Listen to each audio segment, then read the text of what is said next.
and because I felt lazy, your boy Sai, we're just gonna see how we feel about some of these articles that we're looking at here. A little laid back this week. Just kind of shoot from the hip. Just random commenting on maybe play some Rocket League. So ignore all the side comments. I mean, which is still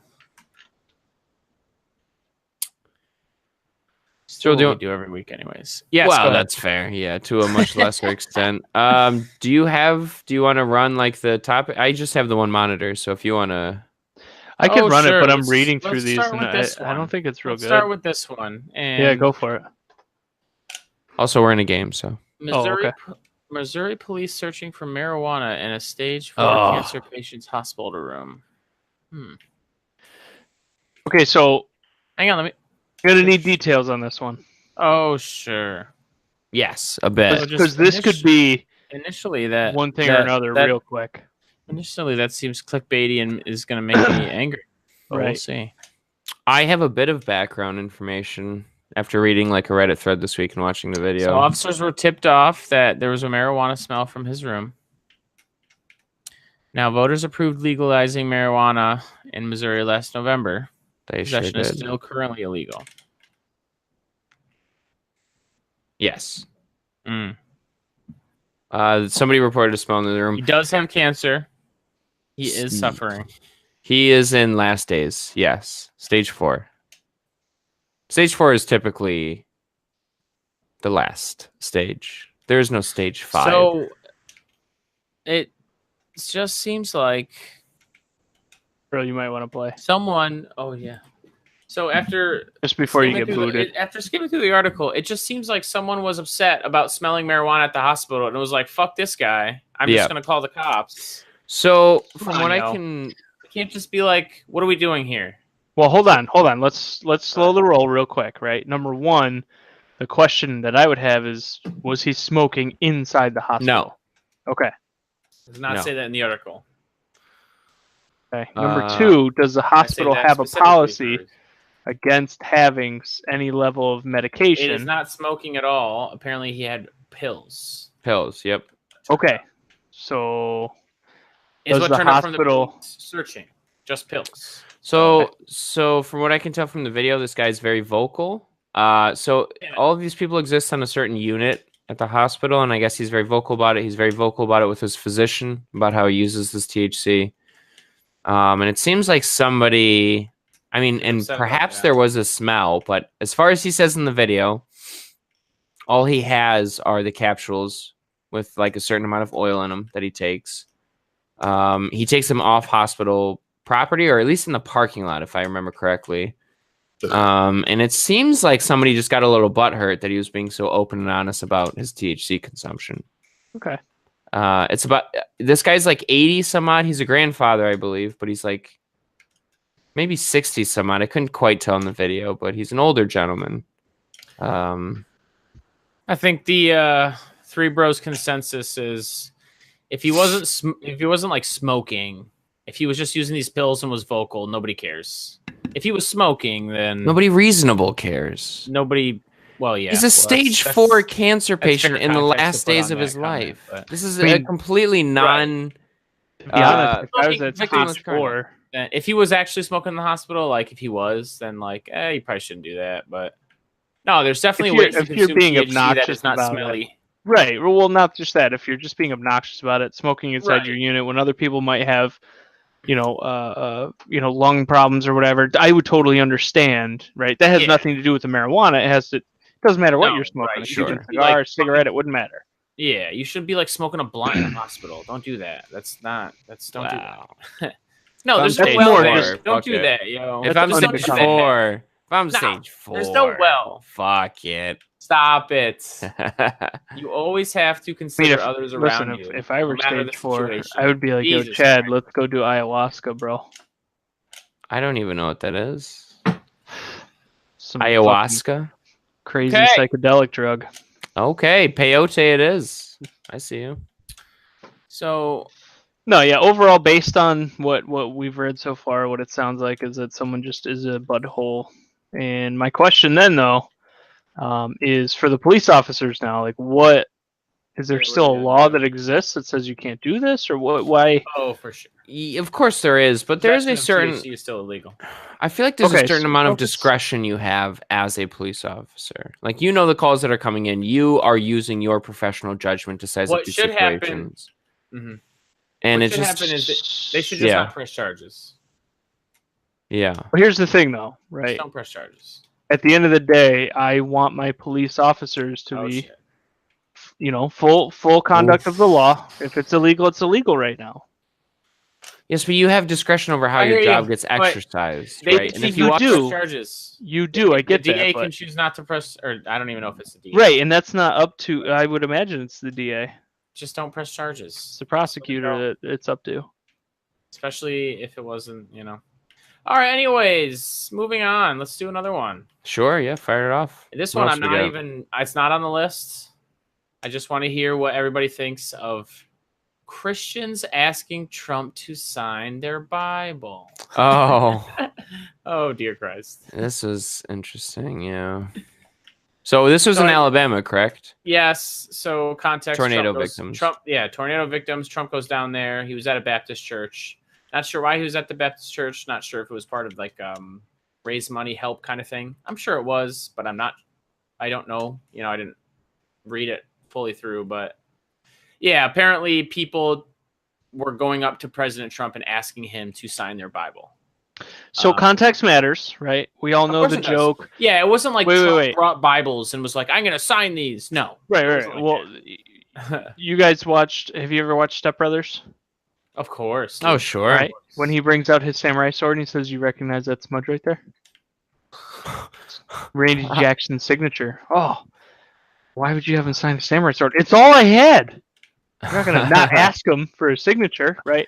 So to me, my first inkling is that right there. There is no doubt. That's what I have for you to sign. If we strip away all the context of the situation, nobody cares if you want anybody to sign whatever. Like, even if it's a Bible, like if you just want him to sign it because you like Trump, because you're a fan of Trump, like that's fine. The problem here is the context of being a Christian and having Donald Trump sign your Bible when there's a lot of teachings. Yeah, and, sure. Other things that strongly discourage worshiping any one person or entity. And or if you want to just hold him up to the particular moral judgments that the Bible is very clear about, he doesn't pass that litmus test. If there is any sense, he does not. But I'm not even talking about that. I'm just saying, in general, any person should never have a human being. In my estimation, from what I learned from, you know, growing up and going to the church that we went to, there's no reason you should have a human being sign your Bible. Like, it is worth so much more than not just one human being. And there's a lot of symbol and status as far as it being the word of God. And a lot of times I like to play the game of, and if you don't like to play this game, that's fine, but I like to. Dude, if Obama was signing Bibles, this man would have been fucking lit up. Yeah. I don't really like playing those games, but you're not wrong. It's just crazy stuff, man. But I do remember Trump gets a pass for that other people wouldn't. Go ahead. Yeah, but he has that kind of reverence in just his base. But it is interesting because I remember particularly in Sunday school, and this is when we were, well, at least when I was younger, like 8, 9 years old, and they would talk about football on Sunday. And how there was like too much reverence for football, and you're putting football before God, like as if this was like a second idol. Like, this is an idol you're putting before what you're supposed to be worshiping first and foremost on a Sunday. It seems like they're putting a man. They're just like giving this man too much reverence. It's so strange, and it's very hard tied in with their beliefs. Right. I don't know. It's just strange, man. It's just super hypocritical. That's what it is. It's weird. I don't know. At least in the context of the Baptist church we went to, this would not have been. This would have been weird. It makes me wonder. Hey, like, what is your goal? And I have no malice towards anybody who is a hardcore Christian and believes in the teachings of Jesus, but also is a hardcore Trump fan. I don't care. I just want to, like, what's your goal? Like, what's your goal?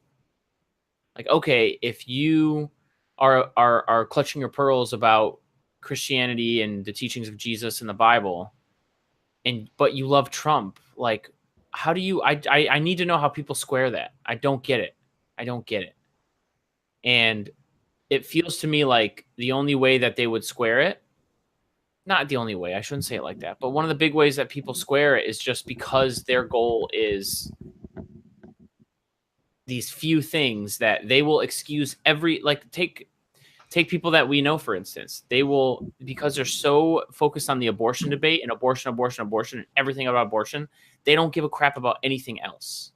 So it just feels to me like you are doing this just because of a couple things that you perceive of as godly or in a Christian mindset, and all these other things that aren't in these other lanes, you just don't care about because you're gonna get the abortion thing from Trump the way you want it, and it's so weird to me that it's about one or two things like that, but it's not about the whole picture. It's not about, you know what I'm saying? You're forgiving so many other things that just are not Christian at all. Yeah. Are selfish, are unbecoming, are not the teachings of Jesus in any way, shape, or form. Just because of a couple things. That's just crazy, man. Insane. Well, the ends justify the means, and although, right, we may see that as completely wild, that's what it is right now. Yeah.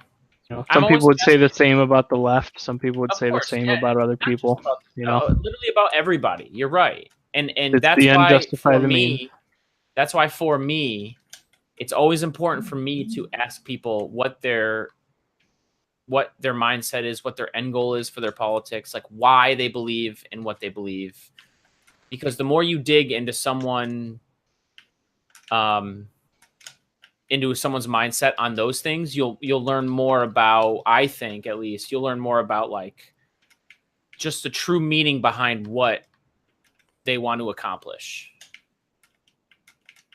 So someone like some people we know claim to be Christian, also Donald Trump hardcore fans because of, let's just say, only abortion. That shows a lot to me about what their goal is, why they support who they support, like the kind of thought process they have. You know what I'm saying? And the same can go for me. Like when you ask me why I do things and why I think this, why I think that. So, and this whole thing goes back to how surprised I am that people do choose Donald Trump as their champion, because he's a con man. That's what he is. And so, how has he been able to convince people he's their champion when he's a straight up con man? Fake news. It's so fascinating. Well, once again, I'm not here to disparage people. I'm just saying it's fascinating. But you've also answered your own question, right? I know. He is a con man. That's how he pulled it off. Well, right. Also, it's fake news, and he's being attacked. He's good at it. He's being attacked by the establishment. None of it's real, and he has a great character in reality. Yeah, but why do people believe that? That's fine. I just why do you believe that? Oh, but that's what it is. A lot of times believe that because there's no one else championing their cause. Someone else is talking about abortion. Nobody else is doing these things, so it must not be true because he's the only one talking about this stuff. And I actually think a lot of Trump's strength comes from the fact that he was the first one to talk in the manner that he does, in the very un-PC way. Maybe not the first one, but the one that best articulates being against PC talk and establishment. And I think people, regardless of what his policy is, there's a lot of people in this country who will blindly follow someone who is so not PC, because there's I feel like a lot of people think that there is a refreshing way that, so when you're someone like Donald Trump and you're not PC, there's a lot of people who feel refreshed by that kind of talk. And just because of that, they trust him, right? Regardless of his policies, it's because of the way he talks. They connect with so much and the way he acts. Oh my God, who missed that? Who missed that? Are we just not playing Rocket League anymore? It was definitely Chad that missed that. Chad walked away.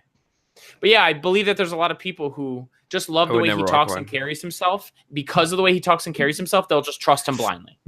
Well, but at the same time, a lot of people fancy themselves a great judge of character, and if he can pass the smell test, and how he passes the smell test is by calling everyone else on their smell, right?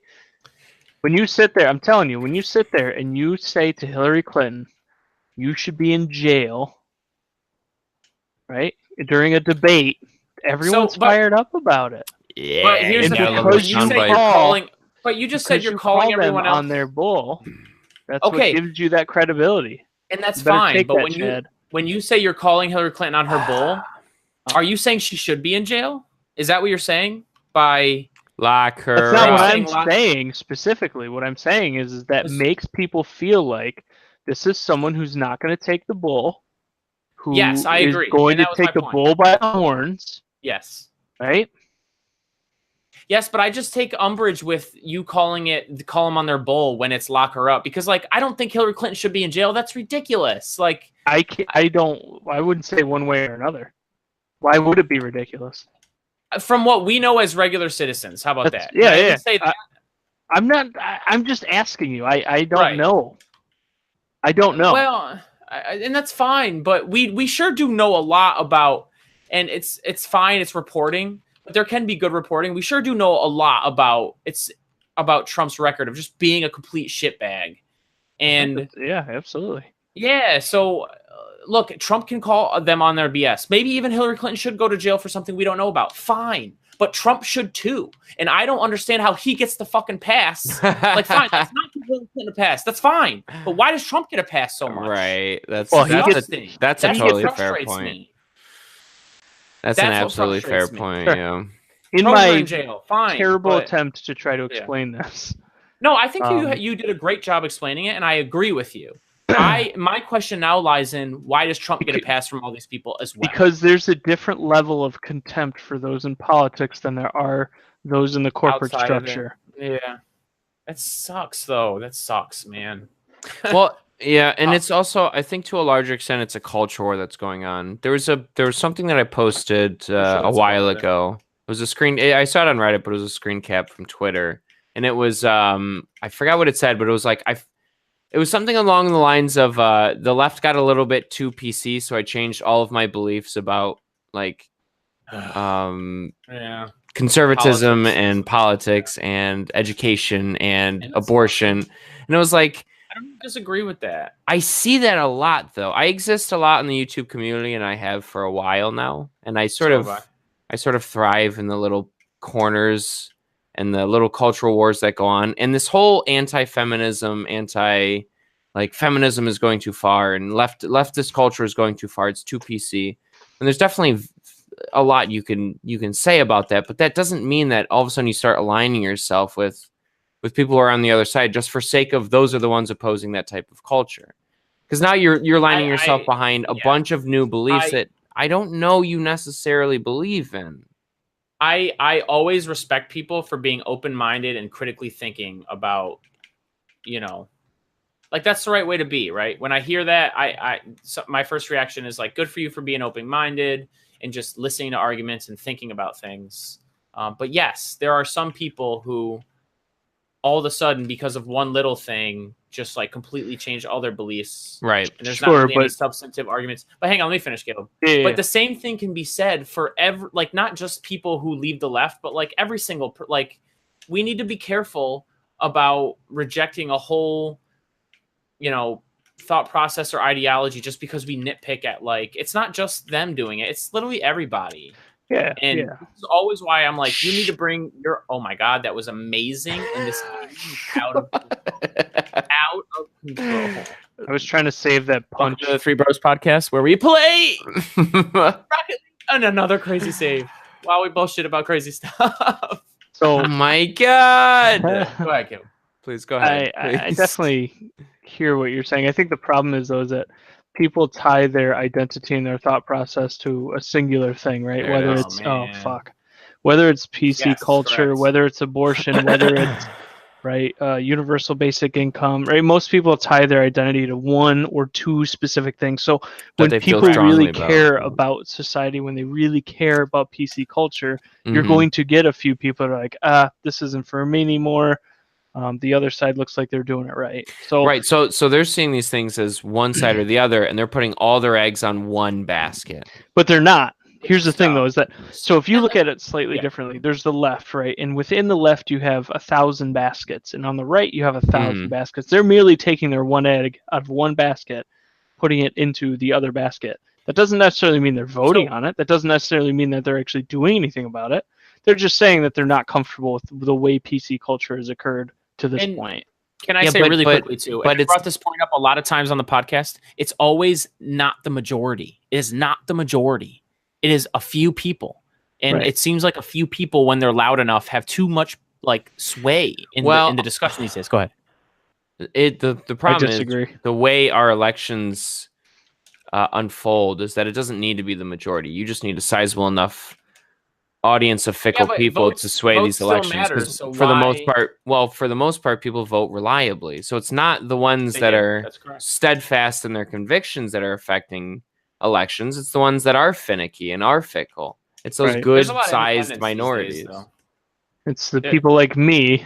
Registered independents are bigger than Democrats or Republicans' registered numbers. Yeah, but you've seen the thresholds for which these elections are won and lost. They're unbelievably marginal. Oh, for sure. Concerningly. That's why we have to care in North Carolina, where there was a guy who was collecting maybe a couple hundred absentee ballots, and you're like, oh, that's no big deal. But then you see that the election was that same number threshold different in terms of who won and lost, and you're like, that's a really big deal. So it's these independents are the ones that are deciding the elections. It's not the ones that are steadfast in their convictions or loyal, because they're just gonna vote red or blue. I don't know. Yeah. And I kind of want to, because I don't think taking issue with PC culture is totally fine. There's plenty of argument you can make about that. But absolutely. Once again, we're criticizing people who I feel like are fringe. I'm so tired. I don't think it is people dominating the discussion. I don't think it is. I would disagree. I just want to know. I just want to know why you don't think it's fringe. Well, so there are you think it's not? Yeah. There are a few people that I follow on YouTube who are both right and left. Go ahead, name them. People who let's say Mark Dice. God. Go ahead. Mark Dice, the Young Turks. I would put the Young Turks a bit of a fringe, although it's not quite as comparable to Mark Dice. But so what they do is these are small groups that put out ideas that you kind of raise your eyebrows at, and they're the ones that are participating in this culture war, I would say. And you would be surprised at the amount of regular loyal viewers that these people have. I wouldn't. Tell me how many it is. I need to know the number. We live in a easy country of 200,000 to 300,000 million people. We live in a planet of more than 7 I understand. We've already talked about the thresholds for these elections, though. It's the ones that engage in these culture wars. It's the ones that flip-flop, or the ones that actually determine these elections. Mark Dice fans are not flip-flopping. They are right and right. Okay, I don't understand. And the Young Turks are left to left. So I don't really know who's flip-flopping there. Okay, so let me say Tim Pool. You guys know who Tim Pool is? Yeah, I saw the Twitter Joe Rogan. He did a Joe Rogan podcast recently, Caleb. I would recommend. I'm not saying that I'm a fan of him, but complaining bitch sometimes, but I'm not saying that I don't like him. I think he does some good things. I don't obviously agree with him on everything, but yeah. He is part of that culture war. He is part of that online type of, this is PC culture versus whatever the fuck you want to call the other side type deal. Sure. And it's people pick and choose about, we've had this discussion. People pick and choose about private industry, and it makes me upset. You have to be one way or the other. And if you want private companies to be private and make their own, whatever, then a private company has the right to pick and choose who they want to be on their platform. If you have umbrage with that, I understand. But you're talking with Twitter, sure. Yeah, I'm talking about with Twitter. I thought Twitter that anymore now, is it? I thought that conversation was a very fascinating conversation, very informative. I thought Tim Pool and I thought the Twitter execs were actually very gracious and very open-minded to talking, which is good. The fact that they even talk, I mean, the fact that they even came out to talk, fair enough. Pretty incredible. Sure. And if you watch the whole thing right at the end, it ends and Joe goes, "That was great. That was a great discussion." But if you also watched at the end, Tim Pool goes, "I still don't think anything's going to happen. I don't have any trust." Basically, all this like stuff. And I just, you know, if you want to let private companies be private, I don't understand why we're picking and choosing about how we're upset. That a private company can pick and choose who's on this platform. I just don't get it. I haven't heard a good argument. Just saying. I think there is one to be made. It's kind of a different conversation, but if you want, let's go on a bridge here. Go ahead. Well, they're a platform about expressing yourself, and the fact that you would, right? And it's not we're not in an age where like I'm just satisfied with Twitter. I'll go to blank, because it's not really how it works, is it? Twitter does have a bit of a monopoly. Facebook. Can we get away from Twitter? Instagram. Can we talk about YouTube? Yes. YouTube. I mean, I think that's these are social impact than Twitter. These are established platforms where you need to engage with if you want an audience. And if that platform is actively censoring people, that might be a bit of an issue. But what does censoring mean? I hear you. And by the way, I have no problem with your arguments I don't think you're a straight pure free market capitalist. Okay. So when you come at me with your argument, that's fine. Like I just, you know, there are some people I see online who are very free market, always. And then all of a sudden they're upset when a private company gets to pick and choose. Sure. Yeah, but hold on. Can I extrapolate that, Cyril? Go ahead. Yeah, go ahead. Because a lot of people who are free market fundamentalists also use and apply that same like ideology to thinking. So censorship, right? There should be a free market of ideas. Right, and censoring those ideas is not part of the free market philosophy. But now my question is, what does censorship mean? You know, Infowars still gets to post to their website, right? They still get to put things up on their website and be on the web. Absolutely. So what does censorship mean? Well, censorship is hold on. We have to acknowledge first and foremost, this is part of the problem, that right now, as it stands, there are only 3 or 4 companies that control pretty much all of the information on the internet. Mm-hmm. As far as access is concerned, right? As far as consolidating it and accessing it. By saying to certain groups, you're not allowed to use these platforms, you're essentially taking away money, you're taking away exposure, you're taking away literally the bite out of the dog, right? For lack of any other term. Right. So by censoring that, you're taking away the ability for people to share that information in a manner that everyone is going to view that information. So, right? Yeah. So I hear you. And if we want to take an Elizabeth Warren antitrust approach, I'm open ears, yo. I just don't know what that looks like. I haven't heard anything, I haven't seen or read or heard anything about what that looks like. Is there gonna be multiple Facebooks now? That kills the literal underlying reason that company makes money also. So are you going to kill profits? So it does, hold on. But the question is too, really quickly. Yeah. When all the users are on the same site, that defeats the purpose of that social media site. Like it's complicated. Go ahead. Well, so the question is at this point, right? Let's talk about a YouTube. What have they done to improve the service of YouTube? Updates and normal updates every website does. Sure. I only asked because the point of having a competitive marketplace is so that improvements continue to be had. Yeah, right. We continue to innovate. We continue to compete. If you have companies like a YouTube, for example, who are essentially hogging all of that market share, you're going to get less innovation. True or false? Sure. So if I apply that same logic to something we've talked about before, the telecommunications industry, the cable industry, for example, right? We want that, no matter how it affects that actual company, because it's supposed to continue to allow that company to innovate and to continue to compete to gain more market share.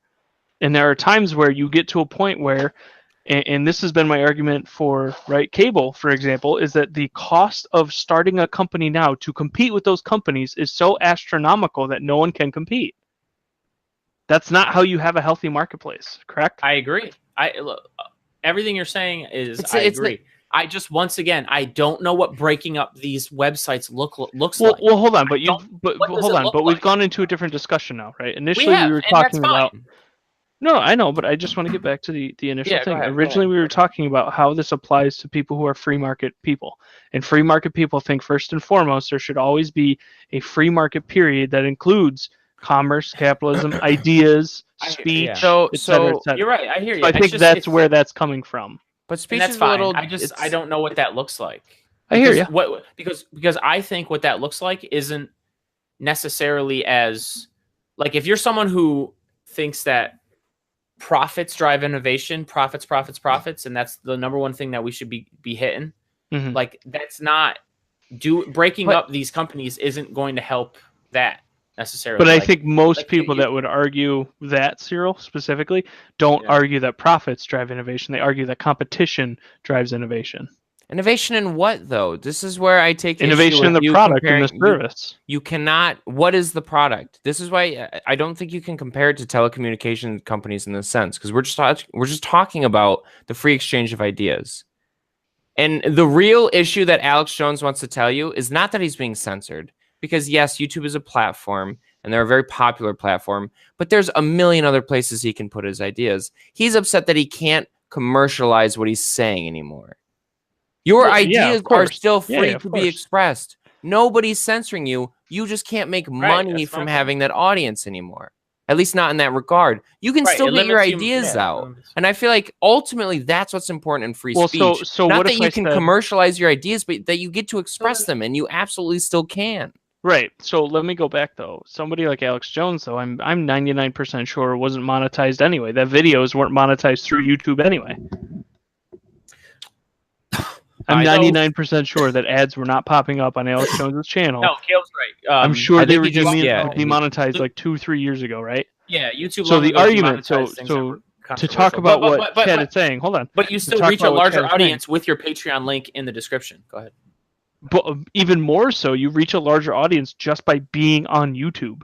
Right, and you make money from that. Right, I get that. But you're not making money from YouTube.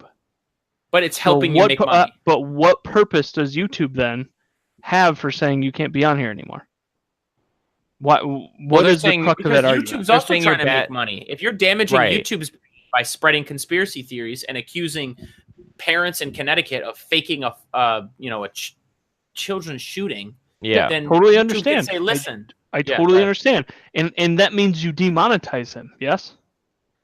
Because now there are no. Hold on. There are no more ads playing on what you are talking about anymore. So is that still damaging YouTube's brand? That's my question at this point. I see. You make a good argument. You make a good argument when we talk specifically related to profits. You do. I admit that. I just there is a greater reality we do have to face as far as PR and what that's what we're talking about. Think of YouTube. Sure, and that's what we're talking about. You framed it as far as money, because all you have to do is demonetize him, and then hey, it's not hurting your bottom line. It's just that he's just existing there, right? Which is not a bad argument when it comes to the profit side of it. But I mean, look, that's completely ignoring that there is a PR side of it, and people might be upset that you're spreading. I get that. Right. Well, also, I'm trying to get down to the crux of what we're really talking about. What we're really talking about. To what extent? About money, then you're right. To what extent is and I don't think it is for what's being said on their platform? That's another exactly. That's so, Caleb, let me ask you. Say that again, Chad. To what extent is YouTube responsible to what's being spread on their platform in terms of actual societal impact? What extent are they responsible for it? Because you might say, like, well, we live in a meritocracy. These ideas the best ideas will simply float to the top. We know that's not true. We've seen this to not be true. People just, in general, have a bad time discerning between what's good information, right? So when the real impacts start being had about communities that might exist on their platform, then I don't necessarily take umbrage with them trying to correct that. Like, let's say Alex Jones, and I wouldn't say he's particularly not impactful with the things that he's saying, but like, let's talk about like a flat earther. Do we have to give these people a platform? How about an anti-vaxxer? An anti-vaxxer? Let's talk about somebody who's just like openly racist or supports Nazism. Would you say that they have a right to have a platform on YouTube? I don't know. Let's compare flat earther consequences to anti-vax consequences. Do you see where I'm going with this? Sure. Do we want to go down this branch? Because we do. Yeah, absolutely. Because I feel like you're about to make a poor point. What? Absolutely. Go ahead, make it. Who is flat Earth hurting? It is only society.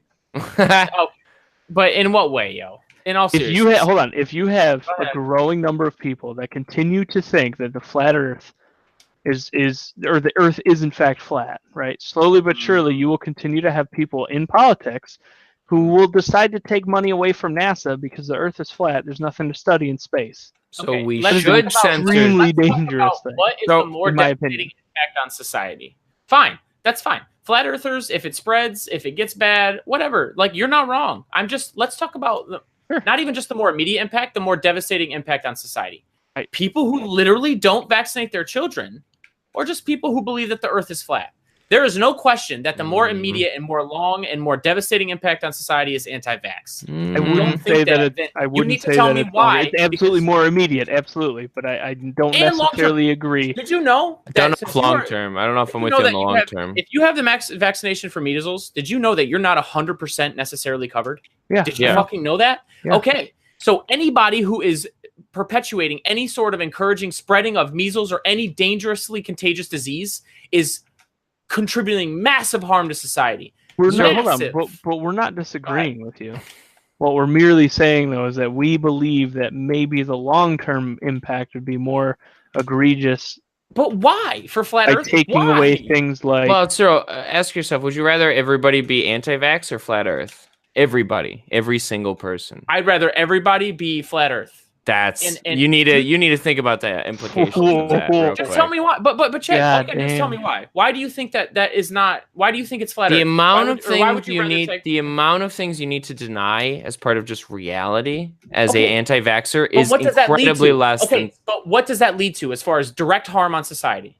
We're not. Hold on. We're not disagreeing with the direct harm on society. What we're saying is that overall, over a given course of, let's say, 1,000 years, the greater potential impact would be. Yeah. Why? But why? Well, think about in everything. 1,000 years, you could anti-vax and nobody would live in 200. Hold on. To be a flat earther means you have to deny physics. Means you have to deny written human history levels of sciences. But you would have outright. You're talking about people. Is the exact same denial of reality? Yes or no? It's the exact same. You're denying a lot of different. science. It's not. Why? I disagree. I think it is. Absolutely is not. Because as an anti-vaxxer, you're saying I don't trust medicine and science. As a flat earther, you're saying I don't trust human history or our existence, period. And it's just like that's a more fundamental thread of reality to begin doubting. Why? But why? That the Earth is flat? What does that even mean about? You know, flat earthers believe the moon. They're not so dumb. They think the sun is flat and the moon is flat. Like they think. Well, it depends on who you're talking to. Yeah, spend more time in the flat Earth community. Yeah, spend more time in the flat Earth. Think about the implications if the Earth was flat for a moment. I think me and you guys disagree on the level of harm that, like, we do. We look at the level of harm differently, right? I absolutely prioritize deaths now, and being anti-vax. If everyone was anti-vax, let's go down this rabbit hole. If everyone was anti-vax if everybody was flat Earth, but if everybody was flat Earth, like nobody's dying because of the belief. No one is directly perishing because people are eating their own shit. Hang on. They don't know reality is real anymore. Look, you are rejecting reality. There's no question about it. You're right. But I don't know that either one of us is expert enough to be able to say that one is rejecting more reality than the other. We can agree as normal human beings who aren't scientists. Both of them are rejecting reality. And I think it's semantics to argue that the flat Earth is more rejection of reality. That's fine, but we don't know that. And all I'm saying is I prioritize people dying tomorrow as a more direct threat on society. And you're right. I exaggerated earlier. Not everybody would die in 200 years because we didn't have vaccinations hundreds of years ago, and here we are. So that's an exaggeration, and I apologize for that. But what I will say is that in 200 years, if you have a bunch of anti-vaxxers, you have way more devastating deaths and population crumbles. Okay, so bring it back.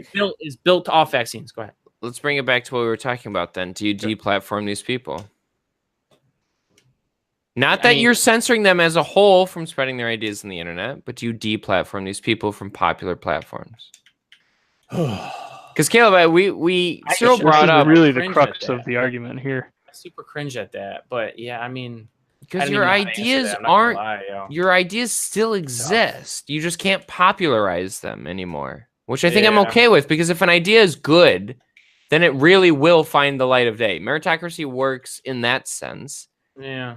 But I don't think when it's so easily accessible for people that they're just good at being able to discern these things. I don't know. Maybe that's just me being a little too cynical, but have we not had more outbreaks of measles as a result of the popularization of sure. Have you been reading the news in Washington and Minnesota? Well, that's what I'm saying. There's been an actual, real, legitimate impact as a result of this information being very easily accessible, mostly on Facebook. Absolutely. Facebook is a huge source for this drive of anti-vax. So are you saying that we should be able to censor people? I say don't censor them. Deplatform them. Their ideas will find the light of day if they really are good. Absolutely. Because you're not being purged from the internet as a whole. You're being purged from being just like a click away on YouTube or a click away on Facebook. Yeah. Because they do have real impactful, like, negative consequences on society. We see this right now with the measles. This shit was nearly eliminated in 2000 in the United States as a whole, and it's back. Great. I'm with you, and I think there is plenty of legitimate discussion over the slippery slope of removing people from popular platforms just because of their thoughts and ideas. But they're not being censored, I guess, is my bigger point. Those people who are upset that Alex Jones got removed from certain platforms, but who also admit that things that Alex Jones have said are disgusting and have no place in society, need to tell me what they're going to do about it. Right. Because if you're going to complain about it and say that my solution's shit, what the fuck is yours? Like, I need to hear what yours is. No problem. No problem. Just, what are you going to do?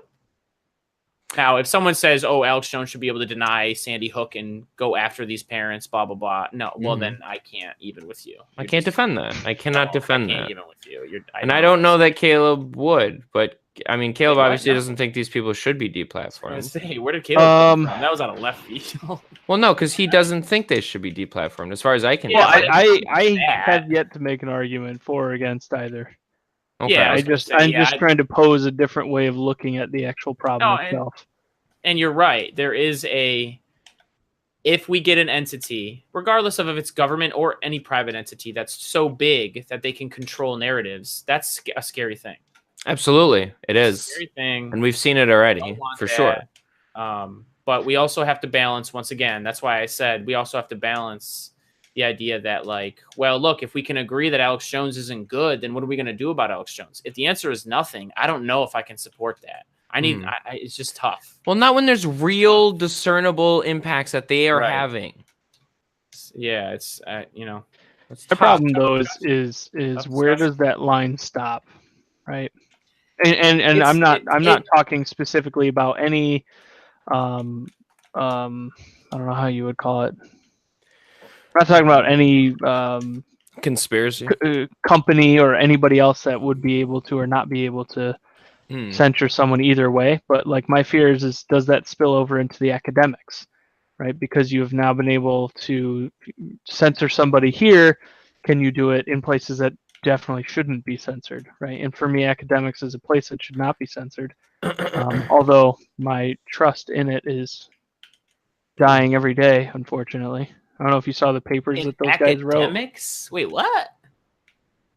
Ed might be familiar. There's a group of 2 guys and a girl who decided to make a point about the not gender studies. What's the nomenclature for that group of academics? the liberal social sciences. Thank you. Sure. There's a bunch of scientific papers, and they submitted a bunch of papers. One of them won an award, and they were all just complete and total horseshit. And then, of course, everybody in the social sciences world got mad at them because they were making fun of, essentially. Yeah. So right. But the issue is that you're submitting the paper and they're accepting it. Yeah. Either way, my point though is are we allowing the potential for somebody to say, hey, we're going to censor you on this in a world like academics based on what we've done in the world of YouTube, which by the way isn't fucking academics, right? It's not. And when Eddie Bravo says my oh god, all YouTube, fucking Eddie Bravo. I hear you, Caleb. I think the only rebuttal I have to that, I'm not necessarily a fan of what. Of course, I'm not necessarily. I'm not a fan of what you just said. That's not good. But the only thing that I would say is generally these things. Is there no context to the way these things slant? Like, what do you mean? I would say that the social science bias is one that is not as bad as having like a Nazi scientist bias. Okay, like it's more inclusive. I'm to a fault, correct. It may support inclusivity and diversity to a fault. That's fine, but it's still not like we're gonna murder a bunch of people and this is a terrible ideology. You know, and bias concerns I get and should always be addressed. There should be like task force at every university to make sure that everything that we're debating, talking about, everything that we're doing is allowing everybody from every corner to speak their piece. Oh, I just, man, when I look at history and I look at context, it could be worse than having a whole bunch of lefty people be biased. Oh, it has nothing to do with that. It has to do with making sure that we still have the ability to share these ideas. But you do and criticize these ideas appropriately. That's all. You do. So Chad, where? What, just so that I know. So I'm on your page. Sure. What do you mean when you say you do? You do. You absolutely. We live in the information age. This is the point I brought up before. It's like you deplatform Alex Jones, sure, but his ideas still exist. He can still publish and he can still write and he can still communicate. There's no. He's been censored in a very specific way. Right. He's been censored in a very specific way from a very popular audience, but he's not been censored. So academics are a little different, though, Chad. And yes, I understand that. Because Alex Jones is whatever. He's just on YouTube. Academics is what we're teaching. You know, the minds of tomorrow. So yeah, I'm with Caleb as far as the importance of making sure people do have free speech, but I'm with Chad. Absolutely. I go to a university. There is a conservative group. There's a liberal group. There's a Democrats group. There's a Republican group. Right. I'm wondering what we're so worried about. There are absolutely anecdotal things that you can pick out from news stories that say, hey, this is concerning. Some universities like Berkeley over the years have done things that are like strange. Yeah. All three of us. But it's not like, where is the poison that's like in the well that's going to ruin everything? I don't think it's. I think what the point for somebody like me making that, Cyril, is to make sure that yes, we should take steps like this, right? Because at the end of the day, YouTube is not an academic place; it's for entertainment. No, sure. We also forget that a lot of the times is that the initial purpose of YouTube is entertainment. Mm-hmm. You're serious about it for sure, but we also want to remain vigilant that the opportunity for people to speak isn't completely taken away. And that's not through YouTube, to your point, both of you. And the only reason why I bring things like this up is because this is what I feel like people miss, because a lot of people, and I'm generalizing here, but they'll go down this page or they'll go down this specific path and they don't talk about where we do end. They don't talk about what this might impact. Right, and this is all I'm trying to state. You know, at the end of the day, I think that a corporation has the ability to do whatever the fuck they want with their product, and at the end of the day, the consumers will decide, hopefully, for good or bad, whether or not they continue to use that product. I merely just want to point out the potential for it to be abused or applied in situations where maybe this shouldn't be. That's all. Sure, and I think it was this is where we'll end the podcast at least, and you of course you guys can say something if you want after I say this. Me and Chad talked about, I think it was when Caleb, you weren't, one of the pods you weren't with us. We talked about how Donald Trump in a speech, I think it was his State of the Union, he said that he was going to write an executive order making sure free speech is like welcomed on campus and, you know, you should be able to speak your ideas and blah, blah, blah, blah, blah. What was he going to do? I brought it up in the pod with Chad, because I took umbrage with the fear mongering that Trump was doing about it. Trump was using it as a political weapon, like he does with fucking everything, because he's an asshole. But anyways, every politician does it. Well, also true. Even Bernie. Listen, you are not going to find disagreement with your boy on that. But listen, what my point is, even though I took umbrage with the way he was using it as a political weapon, just like all politicians stop using the word umbrage. It's a great word. Even though I took issue with the way that he was using it, I think where we all can agree, honestly, if Trump signs an executive order that puts like a body or two on campus that is part of a task force that makes sure just everybody has a safe space to bring up their ideas, to have a discussion, as long as you're no violence, obviously, but as long as we agree words aren't violence, and if it's words and it's ideas being brought up, dude, even if they're extremely racist or extremely whatever sexist, like that's fine with me. I don't know that you'd find a lot of liberals or conservatives that would be so upset about making sure free speech is protected on all campuses by some task force from the federal government or money spent. Like, that sounds fine. That's great. Like, let's make sure that's a thing. I think a lot of us can agree on that. And even though I took issue with the kind of political weaponizing he was doing with it, like at the core of it, me and Chad were on this pod, like, yeah, like, make sure that's a thing. That sounds great. So hopefully that something like that happens. And why do we need that to happen? I'm not even saying we do need that. I'm just saying but you're the one telling me you're worried. You're the one telling me you're worried. So I'm saying let's keep in mind the potential of abuse. I'm not asking for a solution. But you're the one worried about. Wait a minute. I'm not worried about it. Listen, I have no problem with the way things are now. I think they're done very well. I think there's not too much bias. I think there's some, but I think there's people are allowed to say what they want. But when you're going to be the person that comes in here and says, I worry about it, let's figure out a solution then. Like, I'm not saying worried about it. I'm not saying there's anything wrong yet. I'm saying let's keep in mind what people can do. We should always be doing that, even when we're not worried. And that's all I'm saying. Now you're turning this into something that, like, I'm worried that something's going to happen. I'm not. No, I'm not. I have no problem with the way things are done currently. Sure. I just, listen, if you're going to be I'm not saying you're upset.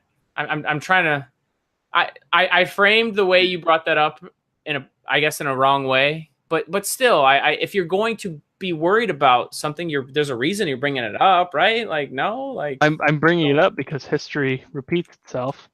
But we could say that about everything. We could literally say that about everything. Yeah, and I'm saying it about this thing. What's wrong with that? All right, yeah. I don't see anything wrong with that either. No, you're right. You're right. I just